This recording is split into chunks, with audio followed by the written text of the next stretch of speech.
আমি কলকাতা থেকে এসেছি, আর একটা পাঞ্জাব থেকে এসেছি। তো আমার একটা মানুষ ছিল, মানে মা 14 দিনের মধ্যে করে দিয়েছিল। আর একটা না হওয়া কাজ, মানে ওটা হওয়া সম্ভবই ছিল না, আমি বলছি না অসম্ভব কাজ আমি বলেছিলাম মাকে। আমি নিজেও জানতাম না হবে, কিন্তু ওটা এমনভাবে হলো এবং 14 দিনে 14 ডেজের মধ্যে হয়ে গেছিলো।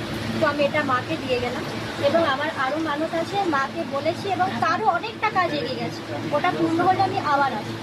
মানে কোথা থেকে এসছো দিদিভাই? কলকাতা থেকে, আর এরা পাঞ্জাব। মানে আমার কৃতজ্ঞতার কোনো অন্ত নেই। আপনি যা মানসিক করেছিলেন মানে সেটা একটা অসম্ভব কাজ, আমি ভাবিও নি সম্ভব হতে পারে, কিন্তু সেটা সম্ভব হয়ে গেল। আর আমার মায়ের জন্য বলেছিলাম, সেটা অনেকটা এগিয়ে গেছে। মানে উইদিন 14 ডেজ আপনার 14 days ওই কাজ হয়ে গেছে।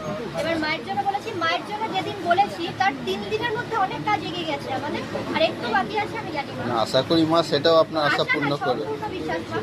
মায়ের তো ঠিক আছে, তাই আজকে মাকে এই জিনিসটা দিয়ে পুজো দিতে এসছি।